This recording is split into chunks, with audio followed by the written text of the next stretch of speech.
ஓம் கஜானனம் பூதகணாதிசேவிதம் கவித்த ஜம்பு பலஜார பஜ்ஜிதம் உமாசுதம் சோக விநாசகாரணம் நமாமி விக்னேஸ்வர பாதபங்கஜம். வணக்கம், நான் உங்கள் அஸ்தோரும். இன்றைய பதிவிலே திருவிளையாடல் புராணத்திலே 39வது படலமாக வருகிற மாமனாக வந்து வழக்குரைத்த படலம் அப்படிங்கிறத பற்றி தான் நம்ம பார்க்க போகிறோம். தனபதி சுசீலை அப்படிங்கிற தம்பதியர் மதுரை மாநகரிலே வாழ்ந்து வருகிறார்கள். செல்வ செழிப்போடு ஒரு பெரிய மிராசுதார் பண்ணையாரை போல வாழ்ந்து கொண்டிருக்கிறார்கள். எல்லா செல்வமுமே அவர்களிடத்தில் இருக்கிறது. பொருள் செல்வம், வண்டி வாகனங்கள், வயல் வரப்பு, வீடு வாசல், ஆபரணங்கள், இப்படி எல்லா செல்வமும் அவர்களிடம் இருக்கிறது. ஆனால் குழந்தை செல்வம் மட்டும் இல்லை. தனபதிக்கும் சுசிலிக்கும் திருமணமாகி பல ஆண்டுகளாகியும் புத்திர பாக்கியத்தை மட்டும் கொடுக்கல. இவங்களும் பார்க்காத வைத்தியம் இல்லை, போகாத கோவிலும் இல்லை, வான்னு புண்ணியம் இல்லை. என்ன பண்ணுறது, கடைசியில் இறைவனே கதி அப்படின்ட்டு மதுரையில் உள்ள மீனாட்சி அம்மன் கோவிலுக்கு போய் சொக்கநாதரிடம் மன்றாடி வேண்டுகிறார்கள். இறைவா, எங்களுக்கு எல்லா செல்வமும் இருக்கிறது, இவ்வளவு செல்வங்கள் இருந்து என்ன பயன்? வாரிசு ஒன்று இல்லையே, அதை நீதான் எங்களுக்கு அருள வேண்டும் அப்படின்னு ஒன்று கோவிலில் ஒரு அசரி வாக்கு கேட்குது. தனபதி சுசீலை, உங்களுக்கு ஜாதகத்திலே 5ஆம் இடம் புத்திரஸ்தானம் பங்கப்பட்டு விட்டது, கட்டி இருக்கிறது. ஆகையால் நான் ஒன்றும் செய்ய இயலாது. நீங்கள் என்ன பண்ணுறீங்க, சுவீகாரம் என்று சொல்லக்கூடிய ஏதேனும் ஒரு குழந்தையை தத்து எடுத்து வளர்த்து கொள்ளுங்கள். இப்பிறவியிலே உங்களுக்கு புத்திர பாக்கியம் என்பது மிக மிக குறைவு என்று சொல்ல முடியாது. அது இந்த பிறவியிலே உங்களுக்கு புத்திர பாக்கியம் இல்லை அப்படின்னு தான் சொல்லணும் அப்படின்னு அந்த அசரி ஒளி கேட்குது. என்னப்பா இப்படி ஆயிடுச்சு, இறைவனே இப்படி சொல்லிட்டாரு, இறைவன் சன்னிதானத்திலேயே தெய்வ வாக்கே இப்படி இருக்கே, நாம் என்ன பண்ணலாம்? சரி என்று தனபதியும் சுசீலையும் மனதை தேற்றிக் கொள்கிறார்கள். சரி, நமக்கு இந்த பிறவியில் குழந்தை பாக்கியம் இல்லை, நம்ம ஏதேனும் ஒரு நல்ல குழந்தைய பார்த்து தத்து எடுத்துக்கிறோம் அப்படின்னு இவங்களும் ஊராக போகிறாங்க. குழந்தை பெற்றவங்கள்ட்ட கேட்டால், இல்லை நாங்கள் எங்கள் குழந்தை வேணுங்க, நாங்கள் கொடுக்க மாட்டோம் அப்படி இப்படின்லாம் சொல்கிறாங்க. இதுலேயும் சில நாட்கள் கழிந்து விடுகிறது. அப்புறம் மதுரைக்கு வந்து விடுகிறார்கள். கேட்குறாங்க, தேடுறாங்க குழந்தைய, எல்லா இடத்துலையும் கிடைக்கல. அப்போ இவர் தங்கச்சி, தளபதியினுடைய தங்கை இவர்களுடைய வீட்டுக்கு வருகிறார். ஒரு சின்னஞ்சிறு பாலகனை அழைத்து வருகிறார். அப்போ தான் இவங்களுக்கே புரியுது, அந்த பையன் நல்லா அழகாக தான் இருக்கான். ஊரு பூரா சேர்ந்து தேடினமே, நம்ம தங்கச்சி வீட்டில் தங்கச்சிகிட்ட கேட்க விட்டுட்டோமே, அவள் தருவாளோ தர மாட்டாளோ அப்படின்னு தங்களுடைய ஆவலை, தங்களுடைய எதிர்பார்ப்பை தனபதி தனது தங்கையிடம் கேட்கிறான். அம்மா, எங்களுக்கும் குழந்தை இல்லை, உனது பையனை நாங்கள் சுவீகாரம் தத்து எடுத்துக் கொள்கிறோம், அதற்கு என்ன சொல்கிறாய் அப்படின்னு ஒன்று தனபதியின் தங்கைக்கோ மனதிற்குள் ஒரே சந்தோஷம். ஆகா, நமது குழந்தை ஒரு செல்வந்தனாக வளரப்போகிறான், அண்ணனுக்கோ மிகப்பெரிய சொத்து சுகம் எல்லாம் இருக்குது, நமது மகனை சீராட்டி தாளாட்டி வளர்ப்பார் அப்படின்ட்டு. என்னென்ன நீங்கள் இதெல்லாம் என்கிட்ட கேட்கணுமா? என் பிள்ளை உங்கள் பிள்ளை மாதிரி, நீங்களே சுவீகாரம் எடுத்துக்கோங்க, அவனை வளர்த்து ஆளாக்குறது உங்கள் பொறுப்பு அப்படின்றாங்க. சரி என்று ஒரு நல்ல நாளாக, மூர்த்த நாளாக பார்த்து தனபதி தனது தங்கையின் மகனை சுவீகாரம் எடுத்துக் கொள்கிறான். நாளொரு மேனி பொழுதொரு வண்ணமாக அவனும் நல்லா வளர்ந்துக்கிட்டு தான் வர்றான். இவன் பார்க்குறா தனபதியினுடைய தங்கை, இவள் ஒரு முன்கோபக்காரி, பேராசைக்காரி அப்படின்னே சொல்லிடலாம்.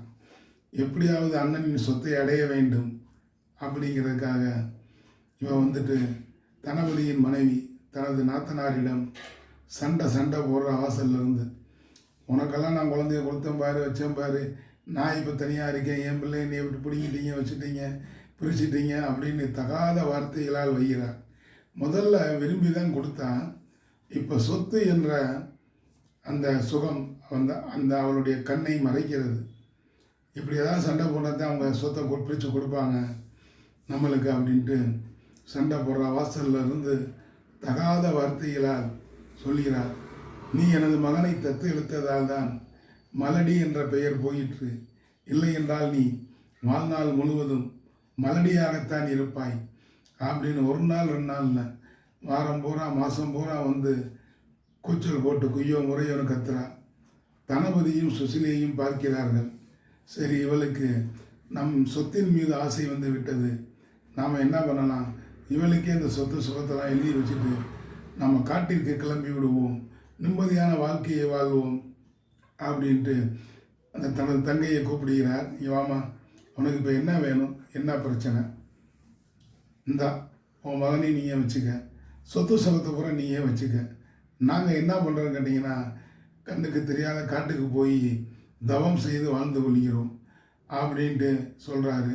இவ மேல் பூச்சிக்காக, அதாவது எல்லோரும் எதாவது நினச்சிருவாங்க, இல்லைண்ணே அதெல்லாம் வேணாம்ண்ணே, உங்கள் சொத்து உங்கள்கிட்ட இருக்கணுங்கிற, இல்லைம்மா எங்களுக்கு எல்லாம் தெளிவாக தெரிந்து விட்டது, என்னுடைய சொத்து அனைத்தும் உனக்கு எழுதி வைத்து விடுகிறோம் அப்படின்ட்டு பையனையும் கொடுத்துட்றாங்க.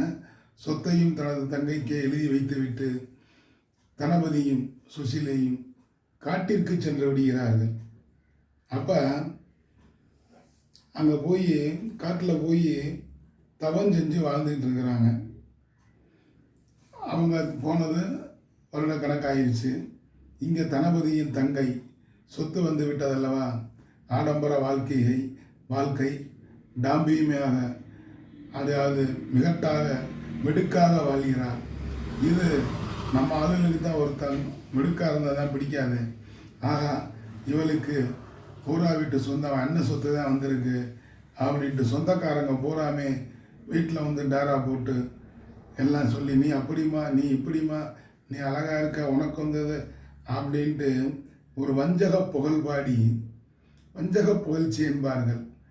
உதட்டிலே ஒன்று உள்ளத்திலே ஒன்று வைத்து கொண்டு பேசுவது. உள்ளத்தில் ஒன்று இருக்கும், ஆனால் உதட்டில் உன்னைய மாதிரி இருக்கமே, நீதாம பெரிய எல்லாத்துக்கும் எல்லா விருந்தையும் கொடுக்குற, எல்லாம் தானம் பண்ணுற, உன்னைய மாதிரி ஒரு அன்னதான பிறப்பு கிடையாது அப்படின்னு வாழ்த்துவாங்க. ஆனால் உள்ளே என்ன நினைப்பாங்கன்னா, அட ஓடா நீ ஒருத்தன் எச்சிக்கையால் காக்கா ஓட்ட மாட்டேன், ஏதோ சொத்து சுகம் வந்துருச்சு, என்னத்தையோ கொஞ்சம் உதுத்து விடுற அப்படின்னு மனசுக்குள்ளே நினைப்பாங்க. இதைத்தான் உள்ளத்தில் ஒன்றை வைத்து உதடில் ஒன்று பேசுவது என்பார்கள். இங்கே இவளை வஞ்சக புகழ் பாடி வீட்டில் டேரா போட்டு எல்லா சாப்பாடு எல்லா வசதியும் அணிவிக்கிறாங்க. கொஞ்ச நாளில் இவளுக்கு ஒரு மதிமயக்கி சொத்துக்களை எல்லாம் எழுதி வாங்கி விடுகிறார்கள் சொந்தக்காரர்கள். அப்போ தான் இவளுக்கு சுய நினைவே வருது, ஆகா இவ்வளவு காலம் நாம் புகழ்ச்சிக்கு மயங்கி விட்டோம், சொத்து சுகங்களை எல்லாம் நமது சொந்தக்காரங்க பறிச்சுட்டு போயிட்டாங்க, இப்போ என்ன பண்ணுறது அப்படின்ட்டு நேராக கோவிலுக்கு போய் இறைவன்கிட்ட போய் மன்றாடுறான். இறைவா, நான் செய்தது தவறு தான், எனது அண்ணனையும் அண்ணியையும் பகைத்து கொண்டு சொத்துக்களை பிடுங்கி அவர்களை காட்டிற்கு அனுப்பிவிட்டேன். இப்போ நான் எல்லாத்தையும் வாழ்ந்துட்டேன், அவங்களும் திரும்பி வரணும், எனது சொத்து எனக்கு வர வேண்டும், இதற்கு நீதான் ஒரு வழிவகை செய்ய வேண்டும் அப்படின்னு மனமுருகி வேண்டுகிறார். அப்பவும் இறைவன் ஒரு அசரி வாக்கு மாதிரி வருது. தனபதியின் தங்கையிடம் சொல்கிறார் இறைவன் சொக்கநாதர், அம்மா நீ நேராக வழக்காடு மன்றத்திற்கு போ, உனது சொத்துக்களை பறிமுதல் செய்தார்கள் இல்லையா, பறித்தவர்களை வழக்காடு மன்றத்தில் நிறுத்து, நீ அவர்கள் மேலே வழக்கு போடு, மற்றதை நான் பார்த்துக்கிறேன் அப்படின்ட்டு அந்த அசரி ஒலி நின்று விடுகிறது. இவன் பார்க்குறா, இறைவனே நம்மளுக்கு துணை இருக்கிறார் அப்படின்ட்டு வழக்காடு மன்றத்திலே, இப்போ கோர்ட்டும்பாங்க, அந்த காலத்தில் வழக்காடு மன்றம், நீதிமன்றத்திலே போய் இவ வந்துட்டு பிராது கொடுக்குறா.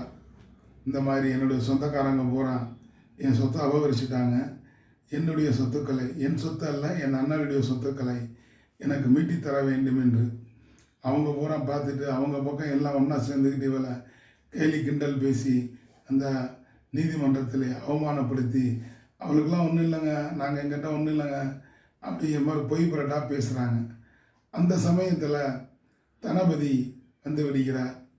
யார் சொத்தையெல்லாம் கொடுத்துட்டு காட்டுக்கு போனார் பாருங்க, அவர் வந்துடுறார். வந்த உடனே இந்த சொத்துக்களை பறித்தவர்களுக்கு ஒரே ஆச்சரியம், என்னடா காட்டுக்கு போனவன் திரும்பி வந்துட்டானே அப்படின்னு. உடனே அரசன் கேட்கிறார், என்னப்பா நீ யாருன்னு. சார், எனது தங்கை தான் இவள். நாங்கள் இவள் தங்கையின் மகனைத்தான் சுவீகாரம் எடுத்து வளர்த்து வந்தோம். நாங்கள் வாழ்க்கையில் விரக்தி ஏற்பட்டதால் நானும் எனது மனைவியும் காட்டிற்கு சென்று விட்டோம். எனது தங்கை சொத்துக்களை இழந்து நிற்கிறார். ஆகையால் இந்த சொத்துக்களை நீங்கள் தான் மீட்டு தர வேண்டும் அப்படின்னு இவர் சொல்கிறார். சரிப்பா, நீ யார் அண்ணேங்கிறதுக்கு என்ன அத்தாச்சு அப்படின்னு கேட்குறார். எதிர்தரப்போ அந்த சொத்துக்களை பிடுங்கி சொந்தக்காரங்க போகிறான். அரசே, வந்தது தனபதியே அல்ல, ஏதோ மாறு வேஷம் போட்டு வந்திருக்கான். ஆகையால் நீங்கள் இந்த வழக்கை தள்ளுபடி செய்ய வேண்டும் அப்படின்னு வாதாடுறாங்க. அதற்கு தனபதியோ என்ன சொல்கிறார் என்றால், உறவு முறைகளை சொல்லி, இங்கே வாங்க, நீங்கள் இந்த ஊரில் சம்மந்தம் பண்ணியிருக்கீங்க, உங்களுக்கு இத்தனை குழந்தைங்க, உங்கள் மனைவி பேர் இது, இங்கே வாப்பா, உனக்கு நான் கல்யாணம் பண்ணி வச்சதே நான் தான், நீ இந்த ஊரில் பொண்ணு எடுத்துருக்க, உன் மாமனார் பேர் இது, உங்கள் அப்பா அம்மா பேர் இது, இங்கே வாப்பா, நீ படிக்கிறதுக்கே காசு இல்லாமல் இருந்த, படிக்கிறதுக்கு யார் உதவி செய்தா, நான் தான் உதவி செய்தேன் அப்படின்னு, நீ இந்த பள்ளிக்கூடத்தில் படித்த குருகுலத்தில் அப்படின்லாம் சொல்கிறார். அப்போ அரசனாக இவ்வளோ சொல்லிவிட்டானே, வந்தது இந்த பையனுடைய தாய்மாமன் தான், தனபதியின் தங்கை, அதாவது வழக்கு தொடுத்தது சரியே அப்படின்னு அவங்ககிட்ட இருந்து சொத்துக்களை மீட்டு கொடுத்து விடுகிறான். இதுவே வந்தது மாமன், ஆனால் மாமனும் சுசிலியும் காட்டில் இருக்கிறாங்க. இவர் வந்தது இறைவன் சொக்கநாதர் மாமன் வடிவிலே வழக்கை தங்களுக்கு ஜாதகமாக ஆக்கி வழக்கை முடித்து கொடுத்தார். இதுவே திருவிளையாடல் புராணத்திலே 39வது படலமாக இறைவன் மாமனாக வழக்குரைத்த படலமாக நாம் தெரிந்து கொள்ளலாம். இந்த பதிவு அதாவது என்ன சொல்லுதுன்னு கேட்டிங்கன்னா, யார் சொத்திற்கும் ஆசைப்படக்கூடாது, தன்கையே தனக்கு உதவி, முடிந்த அளவு நீங்களே உழைத்து அதன் மூலம் வந்த வருமானத்தை செலவு செய்தால் சந்தோஷமாக இருப்பீர்கள். பிறரின் சொத்துக்கு ஆசைப்பட்டால் தாங்கள் கடைசியில் துன்பப்பட நேரிடும் அப்படிங்கிற கருத்தை தான் இந்த மாமனாக வழக்குரைத்த படலம் நமக்கு விளக்குகிறது என்று கூறிக்கொண்டு, இந்த பதிவு உங்களுக்கு பிடிச்சிருந்தா சப்ஸ்கிரைப் பண்ணுங்கள், லைக் பண்ணுங்கள், ஷேர் பண்ணுங்கள். மறந்துடாமல் பக்கத்தில் இருக்க பெல் ஐக்கானை கிளிக் பண்ணுங்கள்.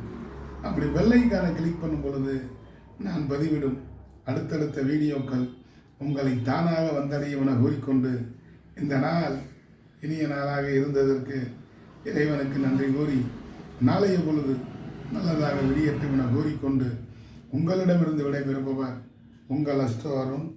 நன்றி, வணக்கம், வாலிய வளமுடன்.